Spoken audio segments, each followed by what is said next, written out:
Hola, somos el grupo 2 y vamos a explicarles un poco acerca de nuestro proceso de solución para la integración de un sistema de radiofrecuencia para una aplicación médica utilizando tecnología Bluetooth Low Energy a partir de un System on Chip NRF52832 Nordic Semiconductor como transmisor y como receptor. Los miembros del grupo somos Johan Chávez Zamora, Marcelo Gutiérrez Badilla, yo, Marvin Humberto Zúñiga Aguilar y Liliana Boza.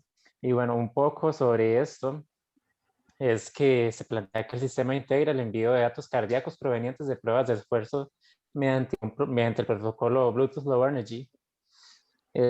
Para este trabajo realizamos trabajamos en parte con Python, con MATLAB para las simulaciones, trabajamos con Eagle para el PCB y demás.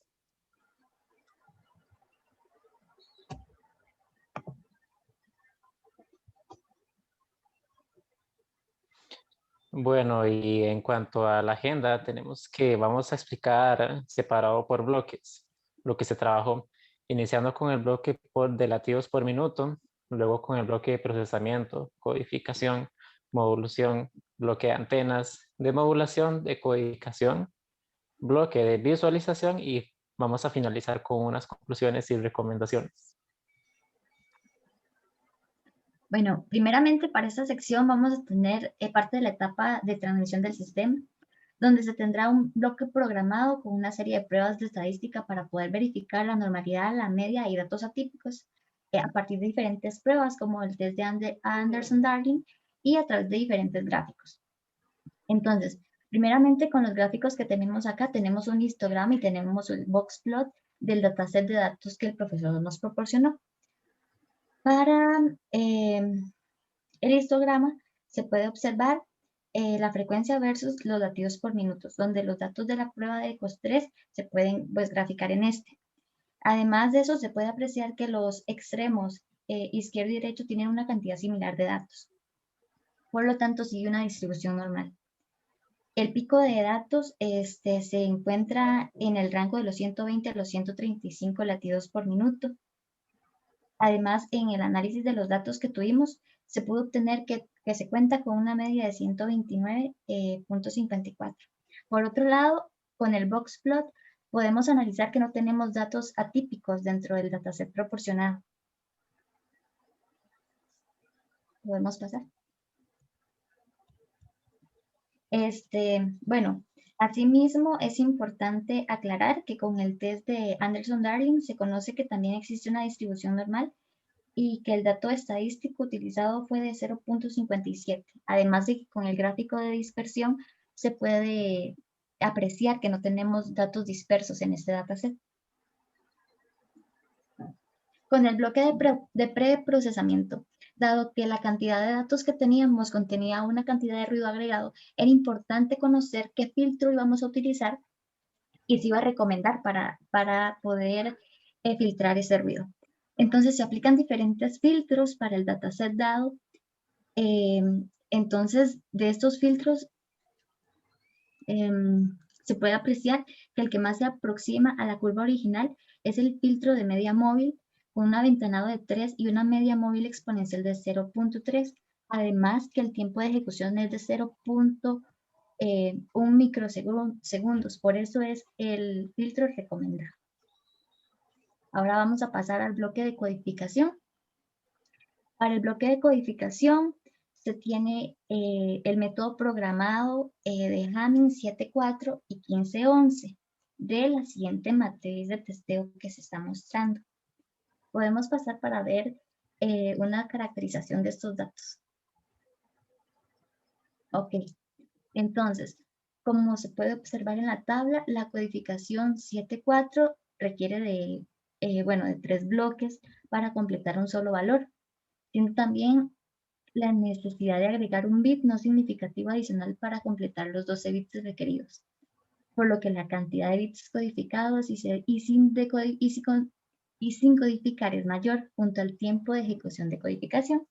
Y para el 15.11, a pesar de que envía bloques de datos completos y requiere una cantidad menor de bits codificados y sin codificar, posee una desventaja, que solo es posible cambiar un bit de error por bloque.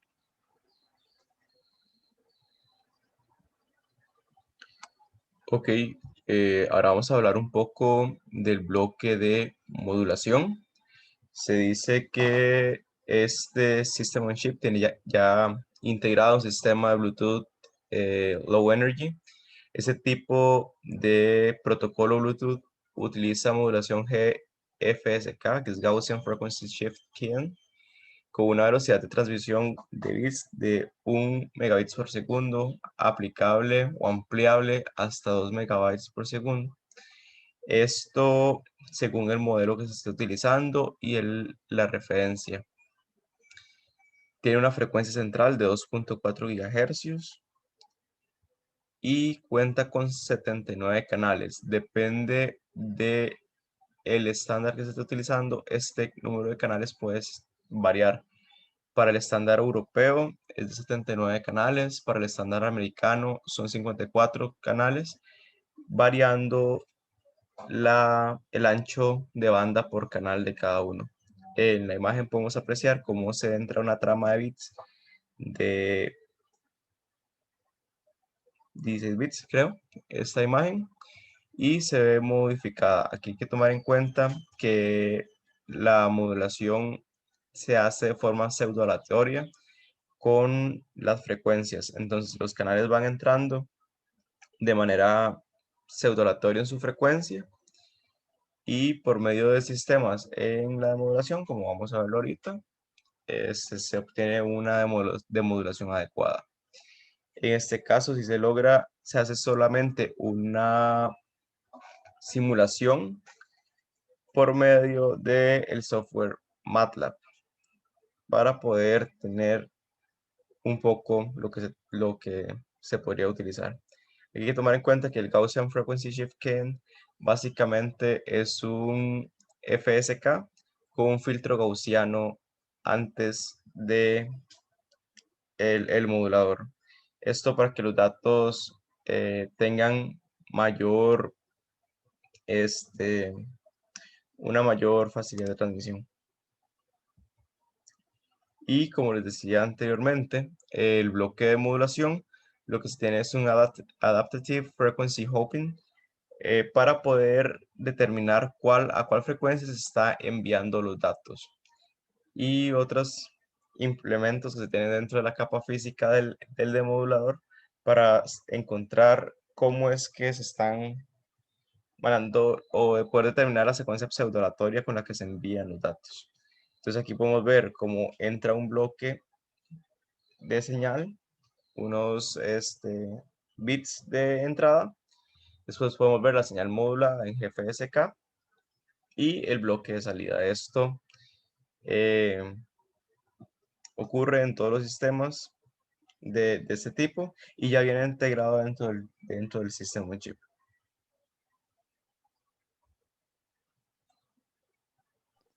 Bueno, ahora para la decodificación tenemos que se definieron matrices de error, las cuales se generaron en base a la posición decimal obtenida del detector de errores. Y el sistema detecta y corrige errores de un solo bit en el bloque de datos. Por ende, los errores dentro del bloque se vuelven detectables y la corrección se realizaría de manera errónea. Para las pruebas de los decodificadores se implementó un canal en BFSK con ruido gaussiano, al cual se le ingresaron datos binarios de 11 bits generados del convertidor de valores punto flotante a binario de 11 bits implementado en el bloque de codificación. En la figura de la izquierda podemos ver datos de echo stress procesados con ruido gaussiano. Esto sin ningún tipo de corrección de errores. De tenemos que el SNR de 13 decibeles permite que haya un bit error rate de casi igual a 0. Y ahora en la figura de la izquierda podemos ver esto, pero ya con dos tipos de corrección de errores, con Hamming 7.4 y Hamming 15.11. Tenemos que agregando la corrección de Hamming 7.4, se puede observar que el SNR se optimizó hasta 10 decibeles, donde el valor del bit error rate es aproximadamente 0 y este disminuye más rápidamente comparado al de la figura de la izquierda. Es importante mencionar que el SNR no se puede optimizar aún más con la corrección de errores debido a la limitación de que solo se puede corregir un bit a la vez. Ahora tenemos que la curva azul es la que representa a Hamming 1511. Y de ella se puede observar que hay una notable mejoría del bit error rate y el valor del SNR es menor al generado por Hamming 7.4. Ese resultado se esperaba, ya que como mencionó Liliana anteriormente, la velocidad de respuesta del Hamming 1511 es aproximadamente el doble de rápido que el 7.4. Tenemos que al aumentar la cantidad de bits codificados, aumenta la probabilidad de que existan errores de más de un bit. Y tenemos también que es importante mencionar que la ganancia de Hamming 7.4 es de 3 decibeles, mientras que para Hamming de 1511 es de 2 decibeles. Siguiente, por favor.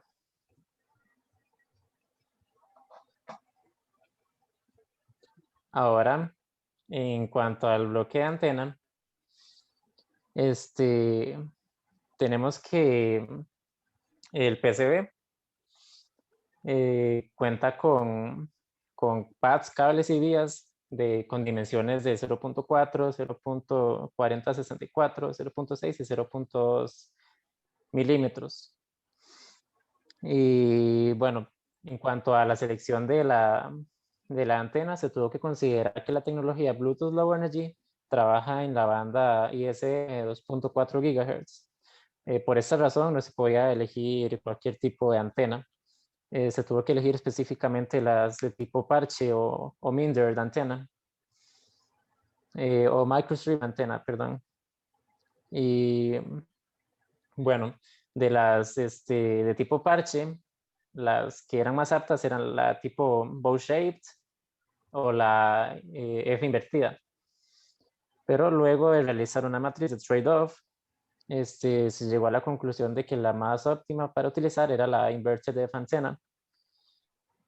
Y así es como quedó en la figura de la izquierda, donde lo que está en la parte más superior de la figura es la antena de F invertida ya colocada en el PCB. Y bueno, es importante mencionar que para realizar la simulación de la inverted F antena se puede utilizar el software Celand y 3D. Y bueno, tenemos que en la figura de la mitad podemos observar cómo serían las reflexiones de esta antena, donde en la parte superior son completamente simulaciones, cómo se esperaría la parte experimental, y en la parte baja de la figura, se realizaron comparaciones experimentales contra las simuladas. Y en cuanto a la figura de la derecha, podemos ver el patrón de radiación de la invertida de antena, donde podemos ver que